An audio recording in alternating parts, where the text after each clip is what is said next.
Aba, paring Rap, lityong manok na naman ang ulam natin ngayon ah. Kahapon, liempo. Inisa-isa mo na ba ang baboy sa bukid? Baka sa susunod tapang kabayo o hindi kaya kalderetang kambing naman ang iuwi mo dito ha? Puro ka talaga kalokohan, Doming eh. Maghain ka na nga para makakain na tayo. Aba, talaga maghahain na ako. Lalo na't masarap na naman ang ulam natin. Napapailing na umupo sa hapagkainan si Ralph habang sinisimulan na ni Doming ang paghahain sa lamesa. Matapos makapaghain, ay pumuesto na rin ng upo si Doming. Agad itong sumandok ng mainit na kanin mula sa kaldero. Naku po, mapaparami na naman ang kain ko nito paligurado. Iba na talaga kapag nagtatrabaho na sa mayamang si Don Filemon. Pero Ralph, huwag mo namang araw-arawin ang pagbili ng masasarap na ulam. Magtipid ka rin kahit paminsan-minsan. Aba, mag-ipon ka. Huwag ubos-ubos biyaya. Nag-iipon naman ako kahit paunti-unti. Saka, gumaganti lang ako sa mga tulong na ginawa mo para sa akin. Aba, syempre naman. Sino ba magtutulungan kung di tayo magkaibigan, di ba? Sigurado naman ako na kung sa akin mangyari yung nangyari sa'yo, hindi mo rin ako pababayaan eh. Ay, sorry pare. Hindi ko sinasadya. Nabanggit ko patuloy. Natahimik bigla si Rap sa sinabi ni Doming. Unti-unting nawala ang ngiti sa kanyang muka. Halos 7 buwan na kasi ang nakakaraan simula nang masunog ang kubo kung saan siya nakatira at ang asawa niyang si Lisa. Buntis noon si Lisa sa una nilang anak. Wala siya sa kubo nila nang maganap ang sunog na yon. Hindi na nakalabas si Lisa sa kubo habang nasusunog yon at kasama itong natupok ng apoy. Dahil sa wala na siyang tirahan, ay kinupkup muna siya ni Doming. Bata pa lang ay magkaibigan na sila ni Doming. Sa mga sumunod na linggo ay hindi lumalabas ng bahay si Ralph. Wala rin siyang ganang kumain at maging ang trabaho niya sa isang pabrika sa bayan ay pinabayaan na niya. Pakiramdam niya ay wala nang saysay ang buhay dahil sa nawalan siya ng asawa at anak. Si Doming ang bumuhay sa kanya. Hindi lang siya nito kinupkup, kundi dinamayan din siya nito sa kanyang pagluluksa. Ito ang palagi niyang kausap kapag kailangan niyang maglabas ng sama ng loob. Naputol ang pag-iisip ni Ralph nang marinig niya ang boses ni Doming. Oh, tulala ka na naman dyan. Sorry na kung nabanggit ko yun. Hayaan mo at sa susunod ay magiging mas maingat na ako sa pagsasalita ko. Ikaw kasi Doming ang daldaldal mo. Hindi, ayos lang pre. Sige, ang mabuti pa kumain na lang tayo. O sige. Ay, teka.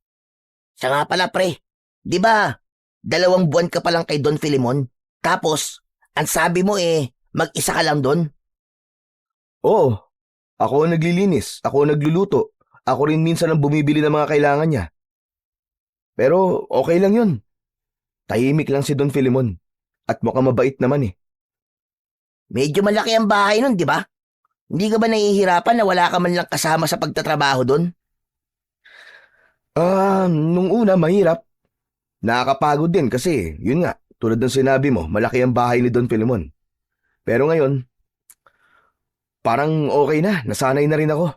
Kumbaga nagamay ko na yung mga dapat kong gawin, saka kung anong oras ko yun gagawin. Kahit na par, mahirap pa rin yun. Wala kang kasama kahit isa Akala ko ba mayaman si Don Filemon? Bakit nagtitipid siya sa kasambahay? Kung ako siguro ang kasambahay niya, nako, baka 1 linggo pa lang ako, ay sumuko na ako. Alam mo, paring Doming, hindi rin naman ako magtatagal dun Ha? Aba bakit naman? Pansamantala lang ako magtatrabaho kay Don Filemon. Kapag nakaipon na ako ng sapat, ay bala kong mag-asikaso ng pag-alis ko papunta sa abroad para doon na ako magtrabaho. Hindi ba, yun naman talaga ang plano ko dati pa? Aba, maganda nga yan par. Suportado kita dyan. Basta kung kailangan mo ng tulong sa mga requirements o pang-asikaso mo, nandito lang ako, par. Ngumiti na lang si Ralph kay Doming at nagpatuloy na sila sa kanilang pagkain. Maaga pa lang ay gising na si Ralph. Kusa na siyang nagigising ng alas 5 ng umaga dahil sanay na ang katawan niya na gumising ng ganung oras. Mabilis siyang naligo. Nagbihis ng simpleng t-shirt at maong. Bit-bit ang lumang sling bag na may lamang ekstrang damit at lumabas na siya ng bahay ni Doming at sinimulan niya nang maglakad papunta sa bahay ng amo niyang si Don Filemon. Pwede naman siyang sumakay ng tricycle papunta sa dulo ng baryo kung nasaan ang malaking bahay ni Don Filemon. Pero mas gusto niya talaga ang maglakad para kahit papano ay nakakapag-ehersisyo siya. Sa paglalakad ni Ralph ay isang matandang lalaki ang nakasalubong niya. Ang matandang lalaking yon ay si Mang Abel. Kilala ito sa lugar nila dahil ito ang nag-iisang albularyo doon. Wala itong pamilya at may kwento-kwento pa sa baryo nila na nung kabataan ito ay isa raw itong manunugis ng aswang.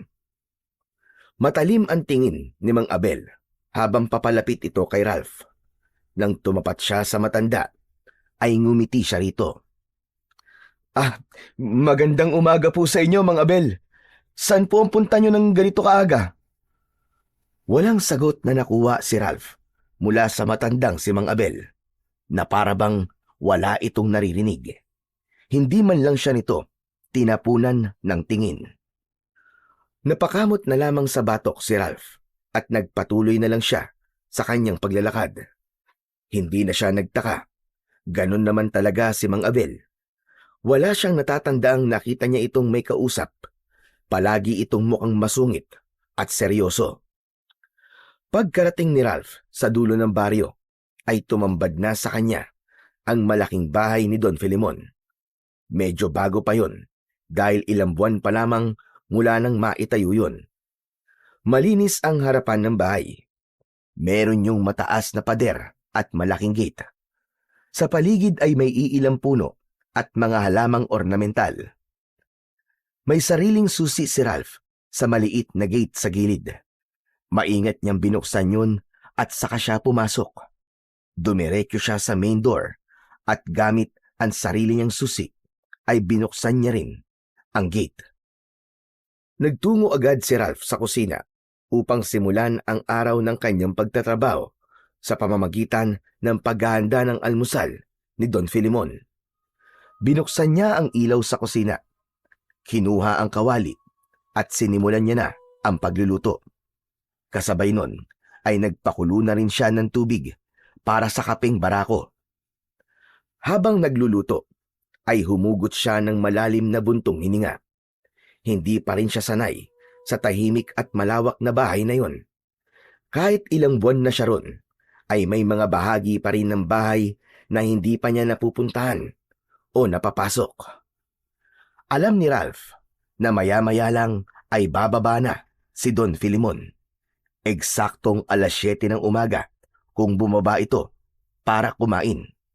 Dapat, bago sumapit ang oras na yon, ay handa ng lahat ang almusal.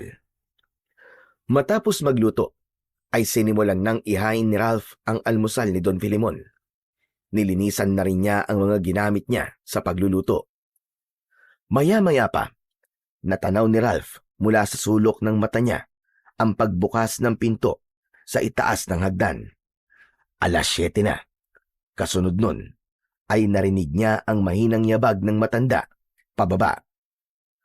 Nang pumasok na si Don Filemon sa dining area, ay agad itong binati ni Ralph ng magandang umaga. Tumangulang ang matanda sa kanya at naupo na sa kabisera. Matangkad na lalaki si Don Filemon. Dahil sa edad nito ay mukha na itong mahina at hindi na ito kayang magbuhat ng mabibigat. Habang nag-aalmusal si Don Filemon, sa mahabang mesa ay tahimik lang si Ralph na nakatayo sa gilid. Naroon siya dahil baka may iuutos na naman si Don Filemon sa kanya. Ralph, Linisin mo nga yung mga gamit sa sala at medyo maalikabok na. Nakita ko na hindi ka pa nakapaglinis kahapon. Opo, Don Filimon. Naku, pasensya na po at inayos ko po kasi yung lababo sa kusina eh. Kaya hindi po ako nakapaglinis kahapon. Tapos palitan mo na rin ang mga kortina sa sala. Naasiwada ako sa kulay ng kortina noon. Linisin mo na rin yung bodega. Itapon mo yung mga gamit na sa tingin mo ay wala ng pakinabang. Masusunod po, Don Filimon. Gagawin ko po lahat yun mamaya.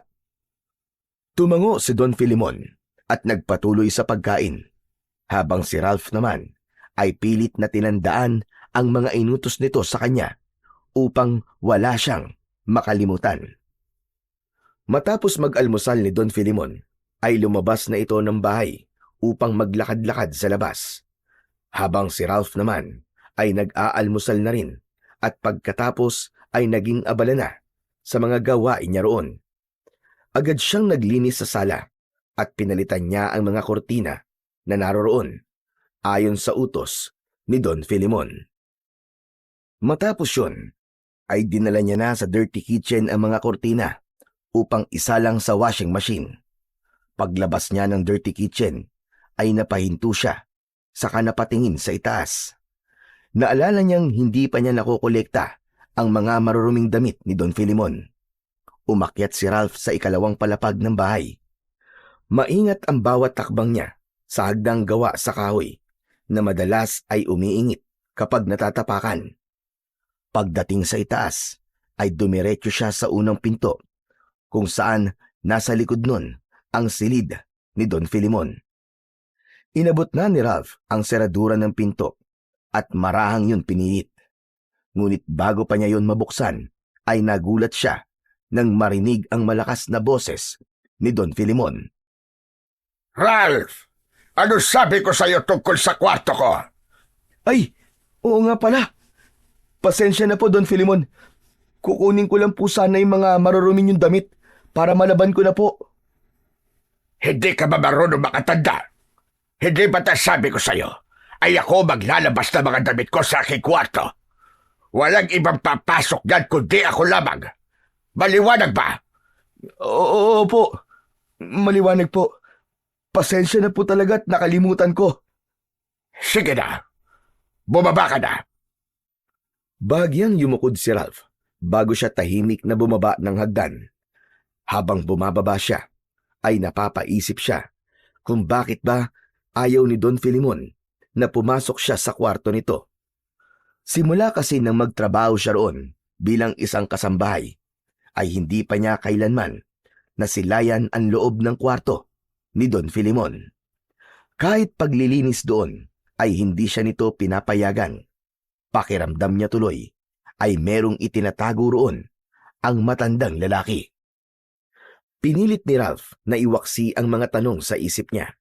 Baka sadyang ayaw lang talaga ni Don Filimon na may nakikialam sa personal nitong espasyo sa bahay na yon.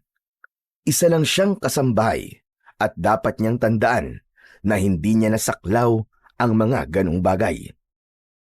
Nag-uuwian si Ralph mula sa pagtatrabaho niya kay Don Filimon. Tuwing hapon, kapag tapos na siyang magluto ng hapunan, ay umaalis na siya. Pagdating ni Ralph sa bahay ni Doming, ay agad niyang naramdaman ang kakaibang katahimikan sa paligid. Wala ang dating masiglang boses ng kaibigan na palaging bumabati sa kanya sa tuwing dumarating siya.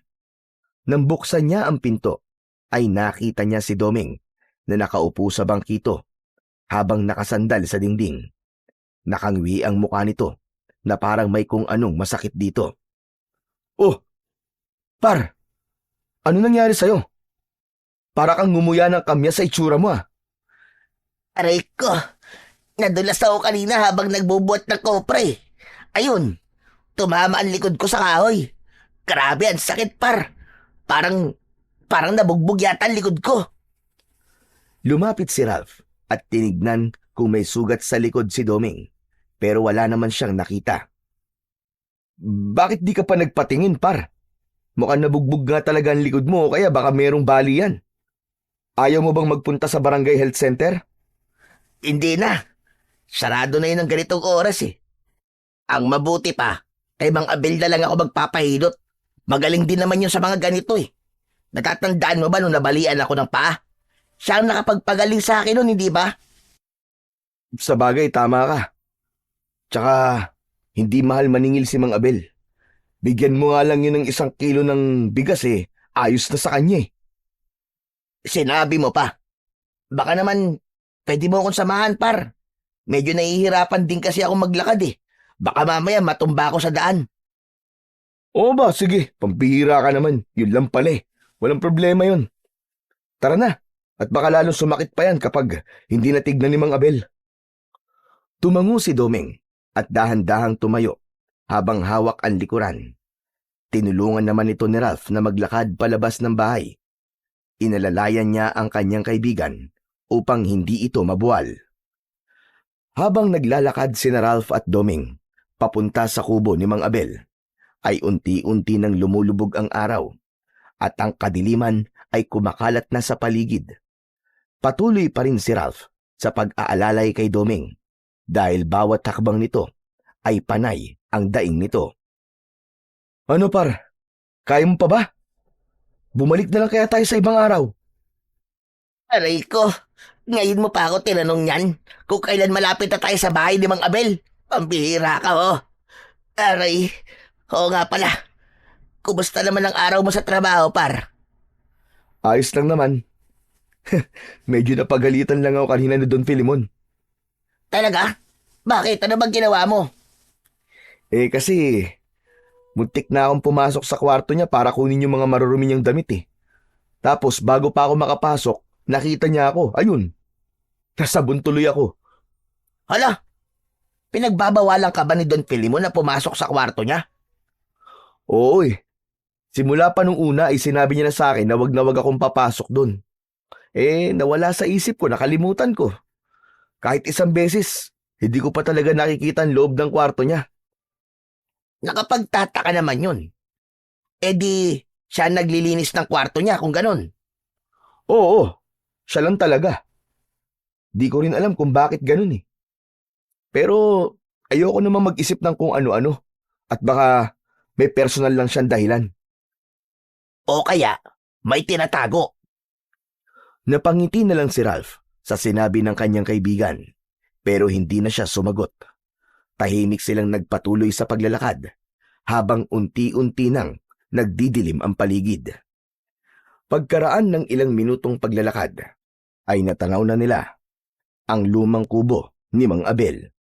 Nagpatuloy sila sa paglalakad at huminto sila sa harapan ng kubo ng matandang albularyo. Itinaas ni Doming ang isang kamay at kumatok sa pinto ng kubo na gawa sa kawayan. Tao po! Mang Abel? Tao po! Nandyan po ba kayo? Walang sumagot, pero may narinig silang yabag ng paa sa loob. Hindi nagtagal ay bumukas ang pinto at lumabas si Mang Abel. Wala itong suot na pang-itaas. Nakakunot ang noo nito at tila hindi natuwa sa pagbisita nila. Anong oras na? Nangaabala kayo na kumakain. Anong kailangan yung dalawa? Alam nyo, ansuin ko talaga kahit kailan, Mang Abel. Di naman po namin alam na kumakain pala kayo eh. Napailing si Ralph at tinapik si Doming sa batok. Sinabihan niya si Doming na wag nitong sagutin ng ganun si Mang Abel at pinanlakihan niya ito ng mata. Pasensya na po, Mang Abel. Nadulas po kasi itong si Doming kanina habang nagbubuhat po ng kopra. Yun, tumama po ang likod niya sa kahoy. Masakit daw po eh. Magpapahilot po sana siya sa inyo. Oras na ng pahinga ko. Bukas ng umaga na lamang kayo bumalik. Hindi po nga ako makakabalik bukas ng umaga, Mang Abel. Maaga po kasi ang trabaho ko sa koprahan. Hapon lang po talaga ang libre kong oras. Wala akong pakialam doon. Hindi ako butika o ospital na bukas tuwing kailan mo gusto magpagamot. Papasok na sana si Mang Abel sa loob ng kubo nito nang bigla na lang umarte si Doming na parang nawalan ng lakas. Napaluhod dito sa lupa habang hawak ang likod. Aray! Aray ko! Aray, sobrang sakit na talaga ng likod ko, aray! Baka mamatay na ako nito! Ay, hindi na ako umabot ng kinabukasan, aray ko! Nagulat si Ralph sa ginawa ni Doming, pero nahalata niya na umaarte lang ito nang tumingin ito sa kanya sabay kindat. Napalingon si Mang Abel. Tinitigan nito si Doming pero walang emosyon ang mukha nito. Mang Abel, parang awa niyo na po. Hilutin niyo na po ang kaibigan ko. Tignan niyo po siya oh. Hindi ba nakakaawa po siya? Oo nga, aray! Aray, Mang Abel! Maawa ka na sa akin! Ralph, kapag namatay ako, ay iiwan ko na sa iyo ang bahay ko. May kalkansya rin ako sa ilalim ng papag ko. Gamitin mo yun sa pagpapalibing sa akin. Tandaan mo, Ralph. Mahal na mahal kita. Huy, si Raulo, ano ba pinagsasabi mo? Ay, nako! Sige na, sige na! Pumasok na kayo sa loob! Naaalibadbaran na ako sa kaartehan niyang kasama mo, Ralph! Binuksan ni Mang Abel nang mas maluwag ang pinto at nauna na itong pumasok. Umayos naman kagad ng tayo si Doming at ngumisi ng malaki. Pigil naman ang pagtawa ni Ralph dahil sa pag-arte ng kanyang kaibigan. Matapos yun, ay sumunod na sila kay Mang Abel sa loob ng kubo nito. Pagpasok ni na Ralph sa kubo, ay sumalubong sa kanila ang amoy ng langis at iba-ibang halamang gamot. Medyo maliwanag sa loob dahil sa gasera na nakapatong sa maliit na hapagkainan. Itinuro ni Mang Abel ang papag na may banig at isang manipis na unan sa gilid. Inutusan nito si Doming na hubarin ang damit nito at dumapa doon. Agad namang sunod si Doming. Matapos nitong hubarin ang t-shirt, ay agad itong dumapa sa papag. Si Ralph naman ay umupo sa bangkong yari sa kawayan na nasa tabi at tahimik na pinagmasdan ang matanda. Lumapit si Mang Abel kay Doming at kinapakapa ang gulugod nito. Kita sa mukha nito ang seryosong pagsusuri. Meron kang bali sa bandang gitna ng likod. Hindi naman malala, pero kailangan ng hilot. May kinuwang maliit na bote si Mang Abel. Binuksan nito yon at naglagay ng langis sa isang palad. Pinagkiskis nito ang mga palad nito hanggang sa mag-init. Matapos yon, ay inilapat na nito ang palad nito sa likod ni Doming. Sa unang hagod pa lang ni Mang Abel, ay napaigik na kagad si Doming. Aray, aray ko, aray ko, aray ko, aray ko! Dahan-dahan naman, Mang Abel! Ang bigat naman po ng kamay nyo! Parang madadagdagan pa yata ang bali ko sa likod ni aray! Aray ko! Huwag kang malikot at huwag kang mas marunong pa sa akin. Tiisin mo! Kasalanan mo rin naman kung bakit ka nadulas. Di ka kasi marunong mag-ingat. Nagpatuloy si Mang Abel sa paghihilot sa likod ni Doming. Pinisil at pinaikot nito ang kamay nito sa parte ng likod ni Doming na may bali. Panay pa rin ang ungol at daing ni Doming. Aray ko! Diyos ko, aray ko! Ang sakit talaga, Mang Abel! Baka mabali na ang buong kaluluwa ko! Aray ko! Ano bang ginagawa nyo? Biglang binatukan ni Mang Abel si Doming. Tila hindi na nakatiis ang matanda sa pag-iingay ni Doming. Si Ralph naman ay pinigilan ang pagtawa dahil baka mas lalong magalit si Mang Abel. Kung hindi titigil yung bibig mo, kakaingay, ikaw na lang ang maghilot sa sarili mo. Pupunta-punta ka rito tapos ang dami mong reklamong damuho ka. Eh, di naman po ako octopus para mahilot ko ang likod ko eh. Pambihira naman kayo, Mang Abel, oh. Kaya nga tumahimik ka na lang at magtiis ka. Hindi na muling nagsalita si Doming. Tahimik na lang itong nagtiis habang patuloy ang paghihilot na ginagawa sa kanya ni Mang Abel. Makalipas ang ilang minuto, ay tumigil na sa paghilot ang matanda at bumuntong hininga. O ayan, tapos na. Huwag ka munang magbubuhat bukas at huwag ka munang maligo ngayong gabi. Ipahinga mo rin muna ang katawan mo. Dahan-dahang tumayo si Doming mula sa pagkakadapa at nag-inat ng bahagya. Aba? Aba? Ayos ah. medyo nawala ng sakit. Magaling ka talaga, Mang Abel. Lodi ka talaga. Tumayo si Doming at ipinasok ang kamay sa bulsa ng pantalon nito. Napakunot noon naman at inisa-isa nitong kinapa ang lahat ng bulsa. Oh, bakit? Anong nangyayari? Naka, nakalimutan ko pala yung wallet ko sa bahay. Nang marinig yun ni Ralph, ay agad siyang tumayo at inilabas ang kanyang wallet. Humakbang siya papalapit kina Mang Abel at Doming. Ako na lang po magbabayad, Mang Abel. Nagmamadali po kasi kami kanina kaya nakalimutan ni Doming ang wallet niya. Mabuti na lang po at nadala ko tong sakin. Salamat, Rap ah. Babayaran na lang kita pag uwi natin sa bahay. Nako, wag na. Parang hindi naman tayo magkaibigan yan eh.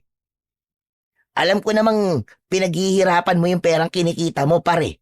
Saka ako naman ang hingilot, kaya dapat lang nabayaran kita mamaya.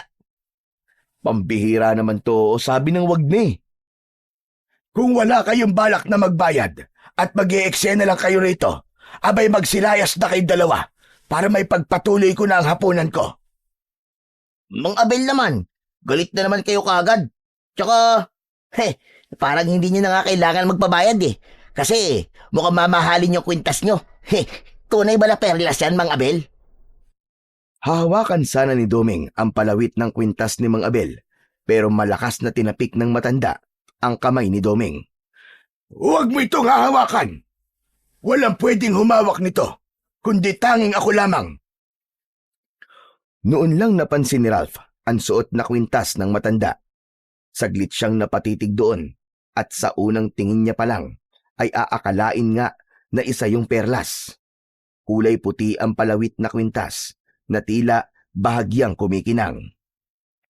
Ano? Magbabayad ba kayo o magtitinginan na lamang tayo rito? Nagulat si Ralph at napapahiyang tumingin kay Mang Abel. Pasensya na po, Mang Abel. Heto na po ang bayad. Agad siyang humugot ng 100 piso mula sa wallet niya at inabot niya yon kay Mang Abel. Ngunit pagdampi ng palad ni Mang Abel sa kamay ni Ralph ay bigla na lang natigilan ang matanda.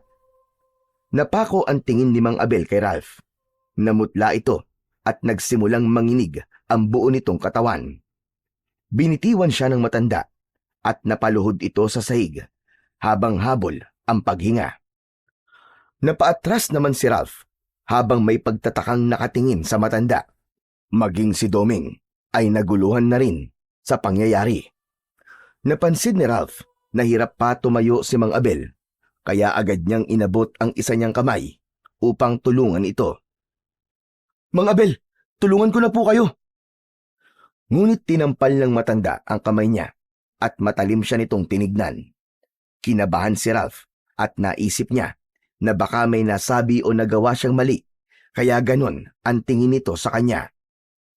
Matiim pa rin ang titig ng matanda kay Ralph habang marahan itong tumatayo. Mandoming, ano po bang nangyari sa inyo? Ayos lang po ba kayo? May nakita ko sa iyo. Isang pangitain. Abay kailan ka palagi manghuhula, Mang Abel? Tumahimik ka, Doming. Hindi nalilimitahan ang mga kaya kong gawin sa panggagamot at pangihilot lamang. Marami akong kayang gawin na hindi nyo nalalaman. Napakurap si Doming at hindi na nakasagot. Makinig ka, Rap. Mag-iingat ka sa mga desisyong gagawin mo, lalo na sa mga susunod na araw. Hindi lang ikaw ang maaapektuhan ng desisyon na gagawin mo. Napalunok si Ralph. May kakaibang lamig na gumapang sa batok niya at parang may biglang dumagan sa dibdib niya. Nagtama ang mga mata nila ni Mang Abel at nakita niya na seryoso ito sa mga sinasabi nito at wala yung halong pananakot. Salamat po sa paalala. Tara na, Doming. Baka gabihin tayo sa daan. Tahimik na tumango si Doming at naunang lumabas ng kubo. Sumunod naman si Ralph. Ngunit nakakailang hakbang pa lamang siya ay muli siyang lumingon sa bahay ni Mang Abel. Nakita niya ang matanda na nakatayo pa rin sa may pintuan. Hindi ito gumagalaw at matalim pa rin ang titig nito sa kanya. Biglang kinilibutan si Ralph.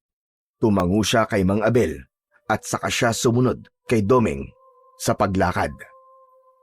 Walang imik na naglakad sina Ralph at Doming hanggang makarating sila sa bahay nila. Agad na naupo si Ralph sa kahoy na bangko sa sala dahil pakiramdam niya ay pagod na pagod siya. Napatulala siya at inisip niya ang sinabi sa kanya ni Mang Abel kanina. Nang makita siya ni Doming, ay tinapik siya nito sa braso. Paring Ralph, iniisip mo pa ba yung sinabi ni Mang Abel sa'yo kanina? Oo. Parang iba yung naramdaman ko habang sinasabi niya sa akin yon. Sa kaibang tono ng boses niya kanina. Parang alam niya talaga ang mangyayari sa akin. Basta, hindi ko may paliwanag. Pambihira ka naman, pare, oh. Huwag mo seryosohin ang sinabi sa'yo ni Mang Abel. Matanda na si Mang Abel. Malapit na mag-ulyanin yun. Hindi ba kapag tumatanda ganun talaga kung ano-ano sinasabi? O baka naman balak niyang magdagdag ng pagkakakitaan. Hindi na lang siya albularyo ngayon, kundi manghuhula na rin. Sa bagay, sa hirap ng buhay ngayon. Basta mapagkakakitaan ng pera, sige lang. Hindi, Domeng, seryoso ko. Kung makikita mo lang yung paraan ng pagtitig niya sa akin, parang may nakikita siyang hindi ko nakikita. Sabi pa niya, mag-iingat daw ako sa mga desisyon na gagawin ko. Pero ano naman kayang desisyon yun? Ano naman bang malaking desisyon ang gagawin mo? Magpapagupit? Bibili ng bagong tsinelas? Nako, kung ganyan kababaw, ay wag mo nang problemahin, pare. Doming naman puro kalokohan Hindi ako nagbibiro. Pero ang totoo, hindi ko rin talaga alam. Okay, pare. Seryoso na rin ako, ha? Ralph, makinig ka. Magkaibigan tayo. Kung sakali man na may kailangan kang pagdesisyonan at hindi ka sigurado, nandito lang ako. Pero kung ako ang tatanungin mo, huwag mong hayaan na sirain ng mga salita ni Mang Abel ang kapayapaan ng isip mo. Relax ka lang. Tumango si Ralph habang nakatingin sa sahig. O siya, maghahain na ako, ha? Iinitin ko na lang yung adobong baboy kanina para hindi na tayo magluto. Habang naglalakad si Doming papunta sa kusina, ay napatingin si Ralph sa labas ng bahay. Hindi pa rin nawala ang kaba sa dibdib niya dahil sa sinabi ni Mang Abel. Simpleng paalala lang ang mga yon, pero hindi niya maintindihan kung bakit labis siyang apektado. Sa mga sumunod na araw, ay pinilit ni Ralph na bumalik sa normal na daloy ang kanyang buhay. Maaga pa rin siyang gumigising upang magtrabaho sa bahay ni Don Filemon. Ngunit sa kabila ng kanyang pagsusumikap na maging abala, ay nananatiling mabigat sa dibdib niya ang mga salitang binitiwan ni Mang Abel. Para yung multo na sumusunod sa kanya, ilang ulit niyang binalak na puntahan muli ang kubo ng albularyo. Ngunit sa tuwing malapit na siya roon, ay umuurong siya dahil sa takot na malaban ang iba pang sasabihin ni Mang Abel. Habang patuloy sa pagtatrabaho si Ralph, ay hindi rin niya maiwasang mapansin ang unti-unting pagbabago kay Don Filemon. Sa bawat araw na lumilipas, ay tila mas lalo itong humihina at nagiging mabagal sa pagkilos. Nais sana niya itong tanungin tungkol sa kalagayan ng kalusugan nito, pero pinangungunahan siya ng hiya. Kahit ilang buwan pa lang na nakakasama ni Ralph si Don Filemon, ay hindi niya naiwasang mag-alala para dito. Isang umaga, sa bahay ni Don Filemon, ay abala si Ralph sa paghahanda ng almusal ng kanyang amo. Nagluluto siya ng sinangag at pritong itlog. Meron ding daing na bangus. Kasabay nun ay nagpapakulo na rin siya ng tubig para sa kape. Matapos magluto, ay inihain na niya ang pagkain ni Don Filemon. Nagtungo siya sa salas at sandaling naupo upang hintayin ang pagbaba ng matandang amo mula sa kwarto nito. Lumipas ang kalahating oras Napatingin si Ralph sa orasan na nakasabit sa dingding. Aba, bakit kaya hindi pa rin bumababa si Don Filimon? Lagpas alas 7 na. Naghintay pa siya ng ilang minuto. Nang malapit ng mag-alas 8 ng umaga, ay dun na siya nagdesisyon na akyatin si Don Filimon sa silid nito. Pagdating niya sa tapat ng pinto ni Don Filimon sa ikalawang palapag ng bahay, ay inilapat niya ang tenga niya sa pinto ng matanda. Wala siyang narinig na tunog o kaluskus man lang sa loob ng kwarto. Hanggang sa kumatok na si Ralph sa pinto. Kumatok siya ng marahan. Don Filimon, magandang umaga po. Nakahanda na po ang almusal nyo. Walang nakuhang tugon si Ralph, kaya muli siyang kumatok ng mas malakas. Don Filimon? Don Filimon, tulog pa po ba kayo? Katahimikan pa rin ang natanggap ni Ralph. Sa pagkakataon na yon, ay nagtatalo na ang isip niya kung bubuksan ba niya ang pinto o hindi. Pero alam niyang mahigpit ang bili ni Don Filimon na bawal siyang pumasok sa kwarto nito. Ngunit sa pagkakataong yon, ay tila may boses na bumubulong sa kanya na kailangan niyang tiyakin na ligtas ang amo niya, matanda. Kaya naman, naglakas loob siyang buksan ang pinto ng silid ni Don Filimon. Pinihit niya ang seradura at itinulak ng marahan ang pinto. Sumalubong kagad sa kanya ang malansang amoy ng kwarto. Hindi niya maintindihan kung saan nanggagaling ang amoy na yon. Nang tuluyang mabuksan ni Ralph ang pinto, ay nanlaki ang mga mata niya nang makita si Don Filimon na nakahiga sa malaki nitong kama. Hindi ito gumagalaw at nakapikit ang mga mata nito. Ang katawan nito ay payat na payat at halos butot balat na lamang.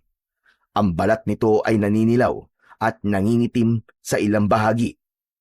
Nagtaka siya dahil hindi naman ganon ang itsura nito nung nakaraang araw. Lumapit si Ralph sa kama. Hinila niya ang isang upuan, papalapit sa higaan, at dun siya naupo. Inabot ng kamay niya ang noo at leeg ng matanda. Nagimbal siya dahil napakalamig ng katawan nito na parang maihahalin tulad niya sa yelo. Naku, Don Filimon! Patay na po ba kayo? Sa gitna ng takot at kaba ni Ralph, ay biglang bumukas ang mga mata ni Don Filimon.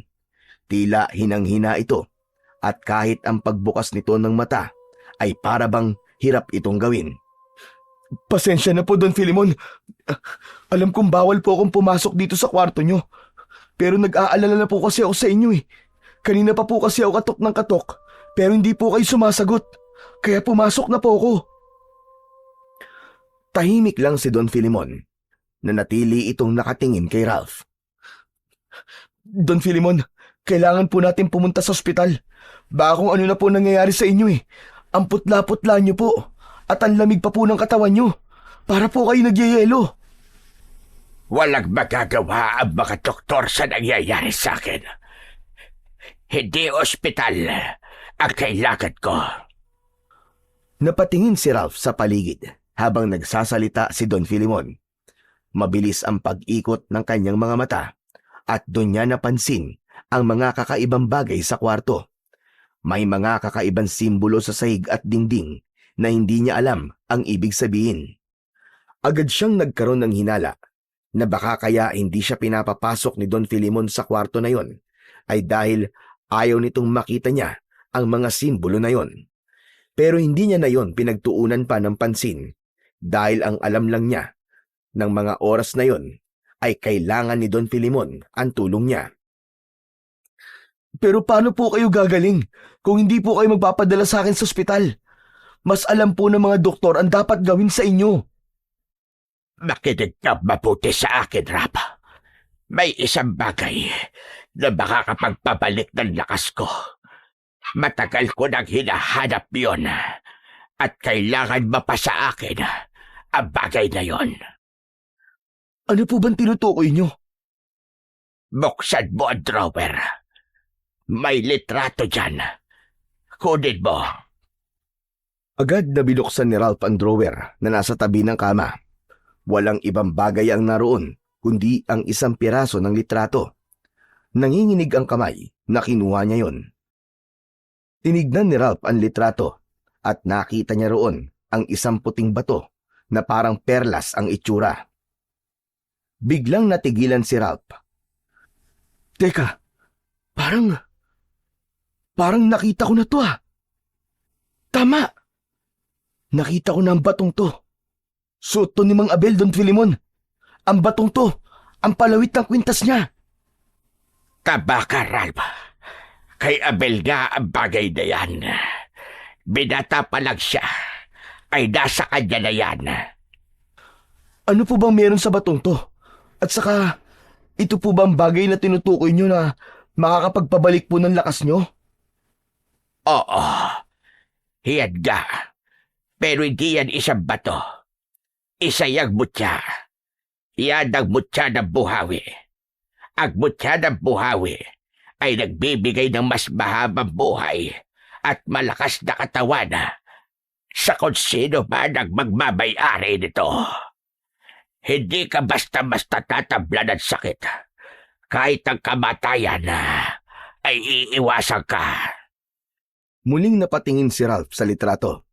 Sumagi sa isip niya si Mang Abel at kung paanong sa kabila ng edad nito ay malakas pa rin ito.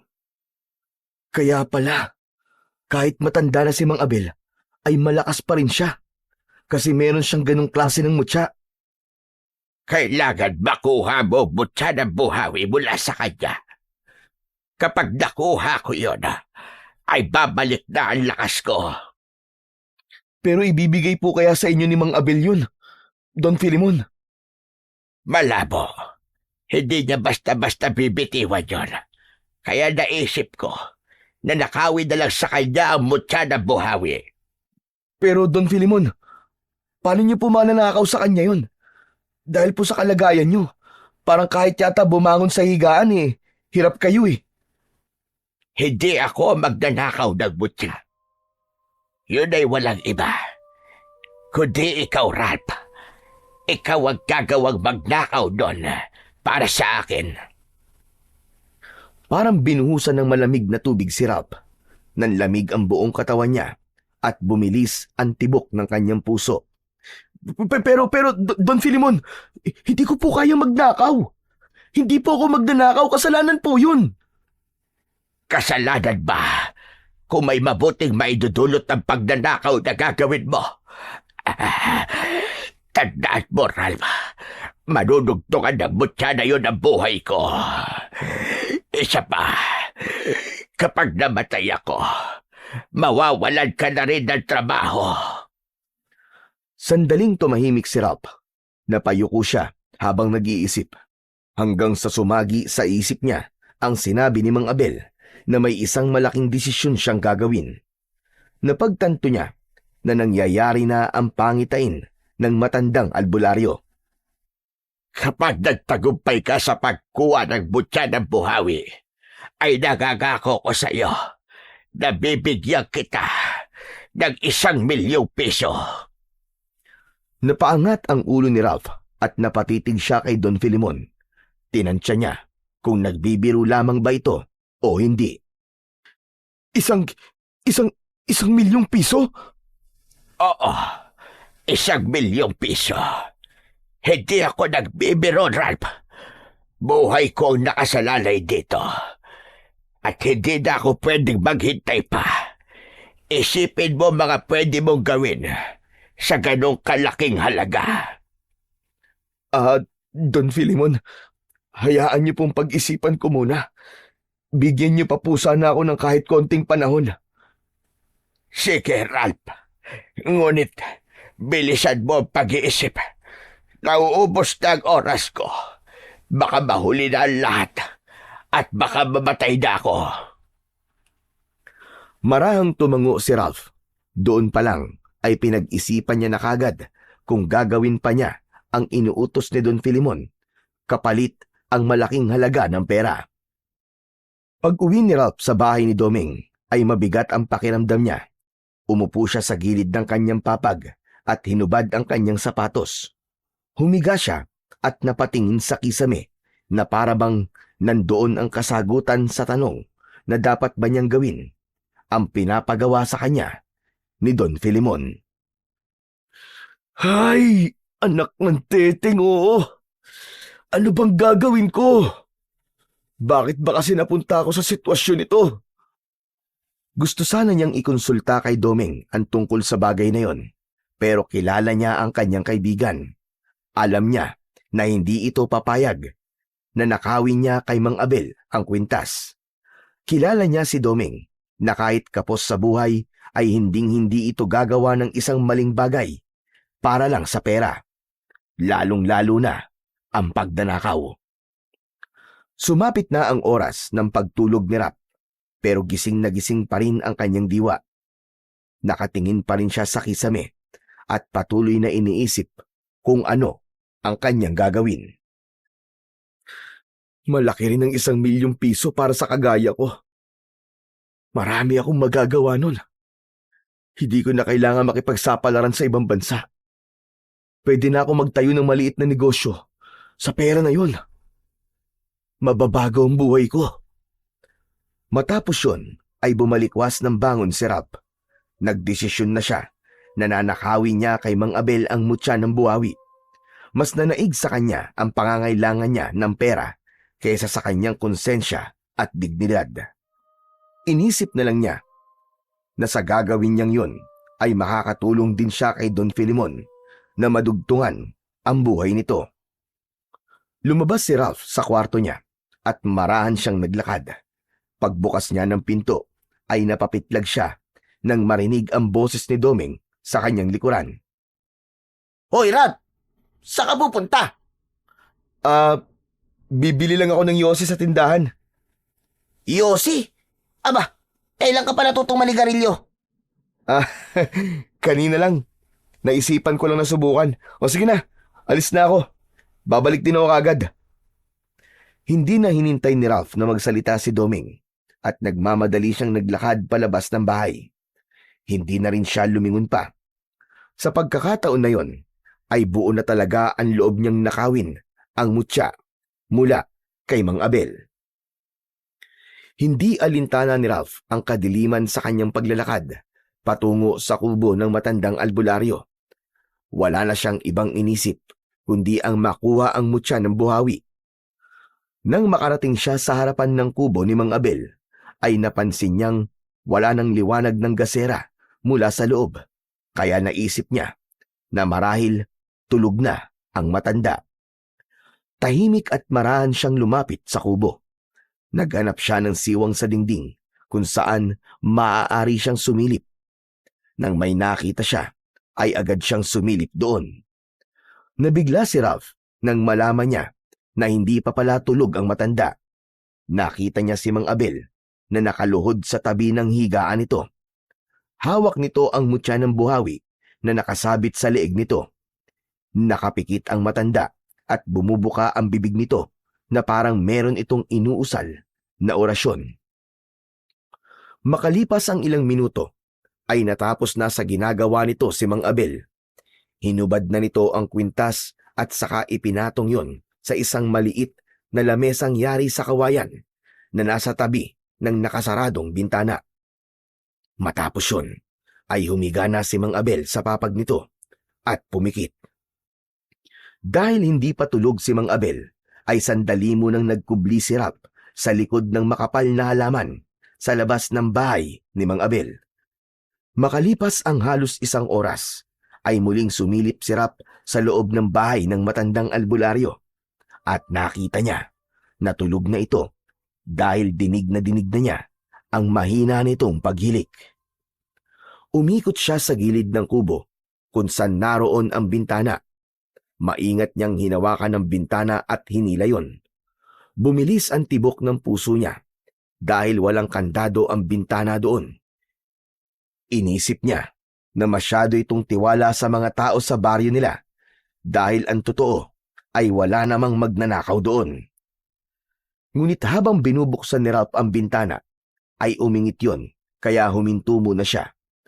Sinilip niya si Mang Abel at nang makita niya na tulog pa rin ito, ay itinuloy niya ang maingat na pagbukas sa bintana. Nabitiwan ni Ralph ang bintana nang biglang gumalaw si Mang Abel. Bumaling ang matanda paharap sa bintana, pero nanatili itong nakapikit. Naghintay siya ng ilang segundo bago niya muling itinuloy ang pagbukas sa bintana. Sa wakas, ay tuluyan niya nang nabuksan ng bintana at walang pagdadalawang isip na isinuot niya roon ang kanyang braso. Inabot niya ang mutya at nang mahawakan niya yon, ay mabilis niya yung kinuha. Agad na umalis si Ralph sa bintana at hindi niya na yon isinarado pa dahil ang tanging nasa isip niya ay ang makalayo na sa lugar na yon. Mabilis siyang tumakbo pero hindi pa man siya nakakalayo ay narinig na niya ang galit na sigaw ni Mang Abel. Hoy! Magnanakaw! Ibalik mo sa akin ang mutya ko! Mas lalo pang binilisan ni Ralph ang kanyang pagtakbo. Hindi na siya nagtangkang lumingon pa dahil alam niya na kapag ginawa niya yon ay makikilala kagad siya ni Mang Abel. Hindi nagtagal ay nakabalik na si Ralph sa bahay ni Doming. Agad siyang dumiretso sa kwarto niya at humiga siya na pawisan at habol ang paghinga. Hindi siya makapaniwala na hawak na niya ang mutya ng buhawi na magbibigay sa kanya ng 1,000,000 piso na magiging tulay ng malaking pagbabago sa kanyang buhay. Kinabukasan ng umaga, gaya ng nakasanayan, ay maagang nagising si Ralph. Ngunit may kabang kaakibat ang paggising niya dahil aminado siya na may nagawa siyang kasalanan. Hindi naging maimbing ang kanyang tulog dahil sa gumugulong konsensya sa kanyang pagkatao na pilit niya yung isinasantabi. Pagkarating niya sa bahay ni Don Filimon, ay dumiretso kagad siya sa kusina at inihanda ang simpleng almusal ng kanyang amo. Pandesal, keso, pritong itlog at 1 tasa ng mainit na kape. Pagsapit ng 7:00 ng umaga, ay dinala niya na yon sa kwarto ni Don Filimon dahil alam niya na sa kalagayan nito ay hindi na nito kayang bumangon pa mula sa higaan. Nang makapasok si Ralph sa kwarto ni Don Filimon, ay napansin niya ang mas matinding panghihina nito kumpara kahapon. May awang humaplos sa puso niya pagkakita sa lagay ng kanyang among matanda. Huminga siya ng malalim habang inilalapag ang tray sa maliit na mesa sa tabi ng kama nito. Don Filimon, kumain na po muna kayo. Alam ko po na hindi po kayo makakababa kaya dinala ko na po rito ang almusal nyo. Bumaling sa kanya si Don Filimon pero hindi ito nagsalita. Habang sinusubuan ni Ralph si Don Filimon ng pandesal, ay hindi niya maiwasang mapailing sa bilis ng pagbagsak ng kalusugan nito. Para bang bawat oras ay tila nababawasan din ang oras ng buhay nito. Matapos na kumain ni Don Filimon, ay matiim nitong tinignan si Ralph. Nakapagdesisyon ka na ba? Sa bagay na pinapagawa ko. Don Filimon, hindi lang po ako nakapagdesisyon. Ang totoo po niyan, nakuha ko na rin po mutya ng buhawi. Totoo ba sinasabi mo? Kung ganon, nasaan ang mutya? Inilabas niya ang mutya mula sa bulsa at ipinakita niya yon kay Don Filimon. Nanlaki ang mga mata ni Don Filimon at parang hindi ito makapaniwala na ganun niya kabilis na kuha ang bagay na nais nitong makuha. Kahit nahihirapan, ay pilit itong sumandal sa headboard habang hindi inaalis ang tingin sa mutya ng buhawi na nasa kamay ni Ralph. Tumigil ang oras para kay Ralph ng ilang sandali. Nakatitig pa rin si Don Filimon sa mutya habang ang mga mata nito ay puno ng pagnanasa at pag-asa. Bagyang inangat ng matanda ang kamay upang abutin yon. Ngunit mabilis na inurong ni Ralph ang kanyang palad at inilayo niya ang mutya sa matanda. Napakunot noon naman si Don Filimon. Ibigay mo sa akin ang mutya. Akin na yan. Bago ko po ibigay sa inyo to, ay kailangan ko munang makuha ang ipinangako niyong 1,000,000 piso. Gusto ko lang po makasiguro na tutupad po kayo sa napag-usapan natin. Talagang nagdududa ka pa sa akin. Sa tingin mo ba ay wala akong ganong halaga ng pera? Kunin mong itim na bag sa ilalim ng kama. Naroon ang pera ko. Kunin mo. At sa'yo na yon. Agad na lumuhod si Ralph sa gilid ng kama at sumilip sa ilalim. Nakita niya ang itim na bag na sinasabi ni Don Filimon. Inabot niya yon sa matanda. Ipinatong niya sa gilid ng kama at binuksan niya yon habang nanginginig ang mga kamay. Napalunok si Ralph nang makita niya na pera nga ang laman nun. Puro tugi 1,000 at mga bago pa. Kung duda ka pa rin, ay pwede mong bilangin yan. Hindi na po kailangan, Don Filimon. May tiwala naman po ako sa inyo. Ngayong nasa iyo na ang pera, ibigay mo na sa akin ang mutya. Walang pag-aalinlangan na inabot ni Ralph ang mutya kay Don Filimon. Maingat yung kinuha ng matanda at halos manginig ang mga kamay nito sa tuwa.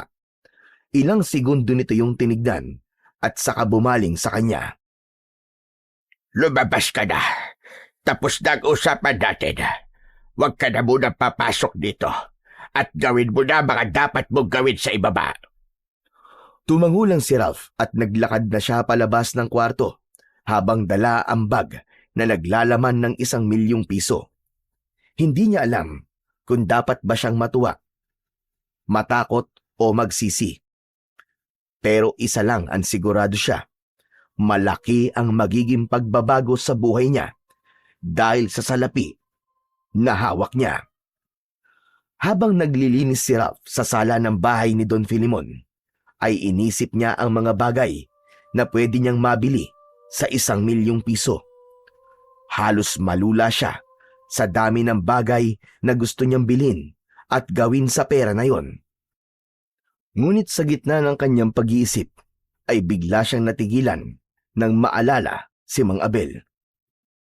Ay, ano ba itong nararamdaman ko? Bakit hindi ko magawang maging masaya kahit may 1,000,000 piso na ako?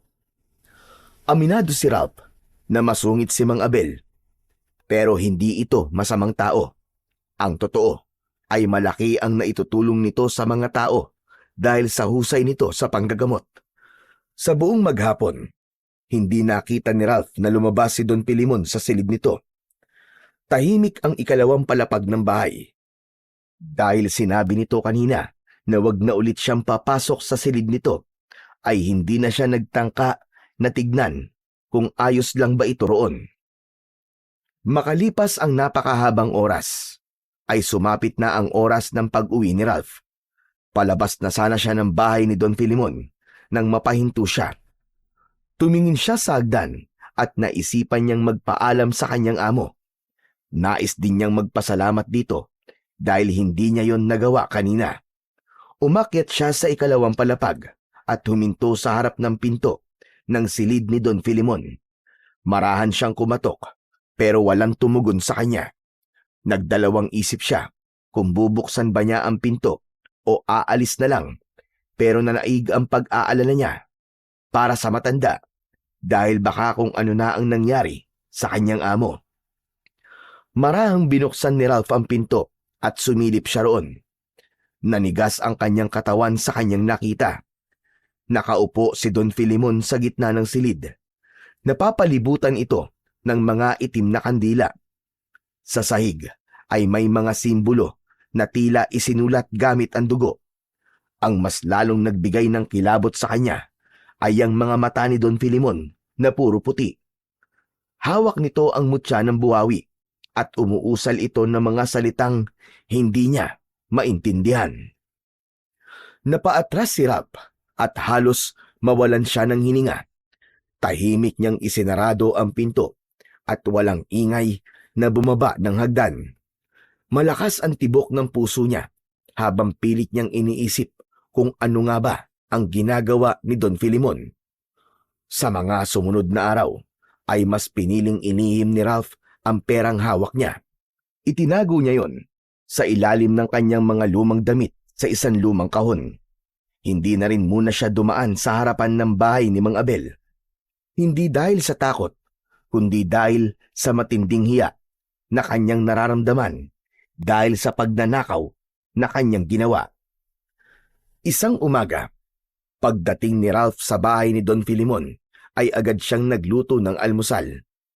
Habang abala siya sa paghahain sa mesa, ay bigla niyang narinig ang mahinang yabag pababa ng hagdan. Napalingon siya kagad at halos mabitiwan niya ang kutsarang hawak niya sa kanyang nakita. Nakita niya si Don Filimon na pababa ng hagdan at diretsyong naglakad papunta sa dining area. Tuwid na tuwid ang tindig nito at hindi na ito butot balat.